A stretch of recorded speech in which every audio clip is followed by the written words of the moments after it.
বিরোধীরা কিন্তু একথা আগেই বলেছিল বিহারে নির্বাচন কমিশন যেভাবে ভোটার তালিকা সংশোধন করতে চাইছে তাতে বাদ পড়বে কয়েক কোটি ভোটার।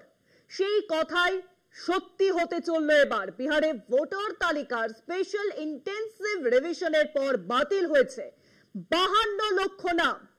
এভাবে বিপুল সংখ্যক নাম বাদ পড়ায় প্রশ্ন উঠছে রাজনৈতিক মহলে। ভোটার তালিকার এই সংশোধন নিয়ে ইতিমধ্যে একাধিক মামলা চলছে সুপ্রিম কোর্টে। নির্বাচন কমিশন এই অবস্থায় কিভাবে তালিকা প্রকাশ করতে পারে, উঠছে কিন্তু সরাসরি প্রশ্ন। গত লোকসভা নির্বাচনে এই ভোটারদের অনেকেই ভোট দেন।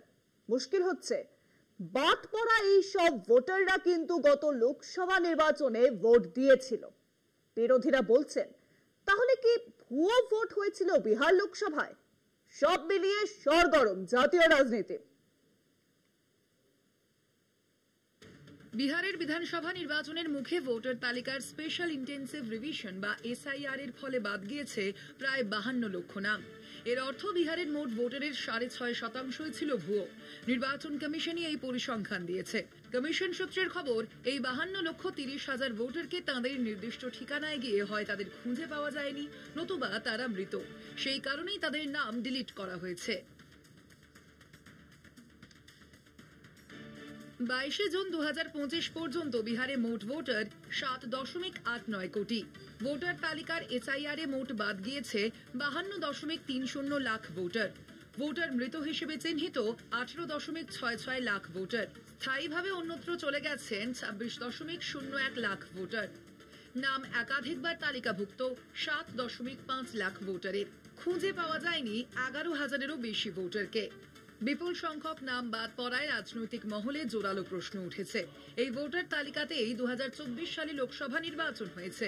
এখন যাদের নাম বাদ দিচ্ছে কমিশন তাদের নামও লোকসভা ভোটে ছিল এবং তাদের সিংহভাগের নামে লোকসভা নির্বাচনে ভোটও পড়েছে। সুতরাং বিহারের লোকসভা নির্বাচনে ঢালাও ভুয়ো ভোট পড়েছে, এটা প্রমাণিত। দাবি উঠেছে তাহলে ওই লোকসভা নির্বাচন কেন বাতিল বলে ঘোষণা করা হবে না? 2024 সালের লোকসভা নির্বাচনে এই বাদ যাওয়া ভোটারদের কতজন ভোট দিয়েছিল? 2024 সালেও কি তারা অবৈধ ভোটার ছিল?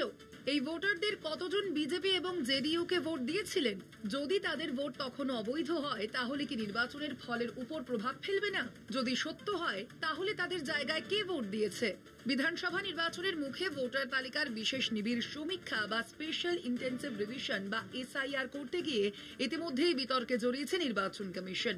অবৈধ অনুপ্রবেশকারী সহ অযোগ্য ভোটারদের তালিকা থেকে বাদ দেওয়ার লক্ষ্যে এই পদক্ষেপ নেওয়া হয়েছে বলে জানিয়েছে কমিশন। কমিশন জানিয়েছে বিহারের পরে পশ্চিমবঙ্গ সহ অন্যান্য রাজ্যগুলিতেও ভোটার তালিকা সংশোধনের কাজ হবে। 2025-এর অক্টোবর-নভেম্বরে বিহারে বিধানসভা নির্বাচন হওয়ার কথা। তার আগে ভোটার তালিকার স্পেশাল ইন্টেন্সিভ রিভিশন করতে গিয়ে বিতর্কের মুখে পড়ে নির্বাচন কমিশন। তৃণমূল নেত্রী মমতা বন্দ্যোপাধ্যায় অভিযোগ করেছেন 40 লক্ষ ভোটারের নাম বাদ দেওয়া হচ্ছে পড়শি রাজ্যে। বাংলাতেও একইভাবে নাম বাদ দেওয়ার চেষ্টা করবে কমিশন বলে মমতা অভিযোগ করেন। हम इलेक्शन कमीशन को शेयर को रेस्पेक्ट करते हैं, लेकिन जैसे बिहार में 40 लाखों का ज्यादा आदमी को नाम निकाल दिया और बंगाल में भी करने वाला है। अगर करेगा तो घेराव कर्मसूची करेंगे, पूरा घेराव होगा, पूरा आंदोलन होगा। हम नाम काटने नहीं देंगे, हम नाम डालने नहीं देंगे डिटेंशन कैंप में। जो लोगों ने बाहर में है हम उसको छुड़ा के ले आया। বিহারের ভোটার তালিকায় সংশোধন নিয়ে একাধিক মামলা দায়ের হয়েছে সুপ্রিম কোর্টে। তার মাঝে কিভাবে নির্বাচন কমিশন সংশোধিত ভোটার তালিকা প্রকাশ করতে পারে তা নিয়ে প্রশ্ন উঠেছে। কলকাতা টিভি।